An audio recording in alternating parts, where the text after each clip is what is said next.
Assalamualaikum warahmatullahi wabarakatuh. Selamat siang. Kami dari kelompok 5 izin untuk memaparkan hasil tugas kami, yaitu terkait jenis-jenis sumber daya.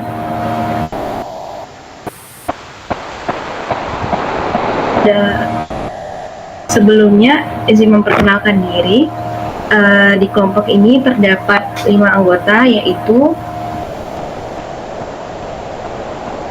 ada Andrea Abdul Fattah dengan 07231015, Elda Septiana dengan NIM 07231031, Kalista Kala 08221035, Giska N. Sitorus dengan NIM 15231024, dan Novita Erwibowo dengan NIM 22231044. Baik, masuk ke dalam latar belakang. Balikpapan sebagai salah satu kota utama di Kalimantan Timur memiliki posisi strategis dalam perekonomian di Indonesia. Kota ini dikenal sebagai pusat industri minyak dan gas, sekaligus memiliki kekayaan sumber daya alam lain seperti batu bara, hasil perikanan laut, serta kawasan hutan lindung. Potensi tersebut menjadikan Balikpapan berperan penting tidak hanya dalam pembangunan ekonomi regional, tetapi juga nasional. Namun, dominasi sektor migas dan pertambangan juga membawa tantangan serius. Ketergantungan ekonomi pada eksploitasi sumber daya alam menimbulkan persoalan sosial dan lingkungan, seperti pencemaran, konflik lahan, dan kerusakan hutan. Kondisi ini menunjukkan bahwa pemanfaatan sumber daya alam di Balikpapan perlu dilakukan analisis secara mendalam untuk melihat kontribusinya terhadap pembangunan sekaligus merumuskan langkah pengelolaan yang lebih berkelanjutan. Lanjut, slide selanjutnya, klasifikasi sumber daya alam. Di klasifikasi sumber daya alam ini ada minyak bumi. Minyak bumi termasuk sumber daya yang tidak dapat diperbarui. Lokasinya berada di lepas pantai Balikpapan, daratan sekitar sumur-sumur tua seperti di Balikpapan Kota, serta sebagian kecil wilayah utara Balikpapan. Minyak bumi ini sudah dimanfaatkan secara intensif sebagai sumber pendapatan daerah dan negara. Yang kedua ada batu bara. Batu bara yang juga merupakan sumber daya tidak dapat diperbarui. Batu bara banyak terdapat di wilayah utara Balikpapan, terutama di dekat sungai-sungai besar yang digunakan untuk transportasi. Saat ini, hanya sebagian kecil yang ditambang oleh perusahaan lokal, sedangkan potensi besar belum dimanfaatkan karena adanya isu lingkungan dan perizinan. Yang ketiga, ada hasil laut atau perikanan. Sumber daya alam yang dapat diperbaharui di Balikpapan adalah hasil laut atau perikanan yang terdapat di seluruh wilayah pesisir. Hasil laut ini dimanfaatkan oleh nelayan, tradisional maupun modern. Namun, diperlukan pengelolaan berkelanjutan agar tidak terjadi penangkapan ikan berlebihan atau overfishing. Yang keempat ada hutan. Hutan lindung merupakan sumber daya alam yang dapat diperbarui. Lokasinya berada di kawasan HLSW Balikpapan Utara. Kawasan ini dilindungi karena berfungsi sebagai penyangga air sekaligus dimanfaatkan untuk kegiatan ekowisata. Yang kelima, ada gas alam. Gas alam juga termasuk sumber daya tak terbarukan, biasanya ditemukan di lokasi yang sama dengan minyak bumi. Sebagian sudah dimanfaatkan, namun potensi yang lebih besar masih menunggu pengembangan infrastruktur agar bisa dimanfaatkan secara optimal. Selanjutnya, keterkaitan dengan pengembangan daerah. Yang pertama, minyak bumi. Sektor perminyakan memiliki peran sentral dalam ekonomi Balikpapan, memberikan kontribusi signifikan terhadap pendapatan daerah dan nasional. Namun, ketergantungan pada sumber daya yang tidak terbarukan ini menimbulkan tantangan serius, termasuk fluktuasi harga, dampak lingkungan seperti polusi, dan potensi konflik lahan dengan masyarakat setempat. Pengembangan industri hilir dan diversifikasi ekonomi menjadi kunci untuk mengurangi resiko dan memastikan pembangunan berkelanjutan di masa depan. Minyak bumi tetap menjadi aset penting bagi Balikpapan, Tetapi pengelolaan yang bijaksana dan berkelanjutan sangat diperlukan untuk mengatasi tantangan ekonomi, sosial, dan lingkungan yang terkait. Selanjutnya, batu bara. Batu bara merupakan sumber energi yang relatif murah dan dapat diandalkan. Namun, pemanfaatannya juga menimbulkan masalah lingkungan yang serius. Penambangan batu bara dapat menyebabkan kerusakan lahan, penyemparan air dan udara, serta dampak kesehatan bagi masyarakat sekitar.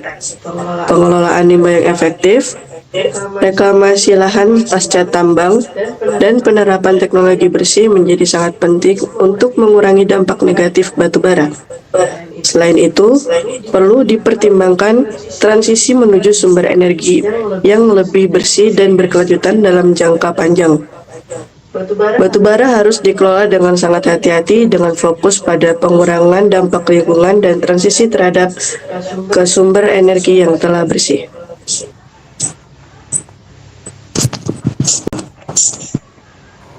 Lanjut, keterkaitan gas alam terhadap pembangunan daerah.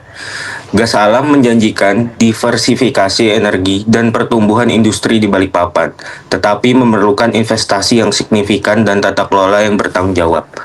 Gas alam menawarkan potensi besar bagi pengembangan industri petrokimian dan energi di Balikpapan. Pemanfaatan gas alam dapat menciptakan nilai tambah, membuka lapangan kerja, dan meningkatkan infrastruktur daerah. Lanjut, pemanfaatan hasil laut untuk pembangunan daerah.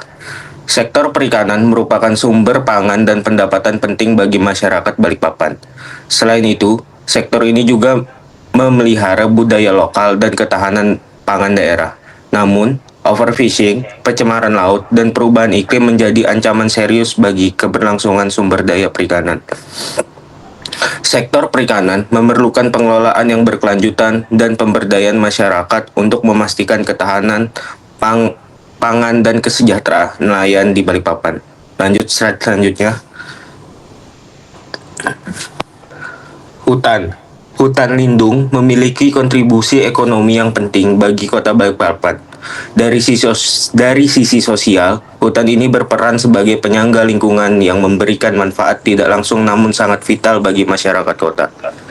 Keberadaan hutan memastikan ketersediaan udara bersih, air bersih, serta perlindungan dari ancaman bencana, sehingga memberi nilai tambahan bagi ilmu pengetahuan dan kesadaran masyarakat.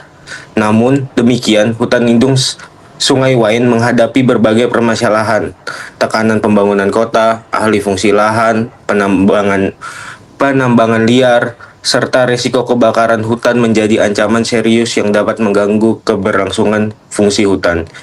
Jika kawasan ini tidak dijaga dengan baik, maka kerusakan hutan dapat menyebabkan krisis air bersih di Balikpapan yang berdampak luas bagi masyarakat. Oke, lanjut. Jadi untuk kesimpulan yang pertama, minyak bumi itu tetap menjadi pendapatan utama bagi Balikpapan, namun perlu dikelola dengan bijak dan berkelanjutan. Diversifikasi ekonomi dan investasi dalam teknologi bersih sangat penting untuk mengurangi ketergantungan dan dampak lingkungan. Yang kedua ada gas alam. Gas alam ini menawarkan peluang besar untuk industrialisasi dan diversifikasi energi.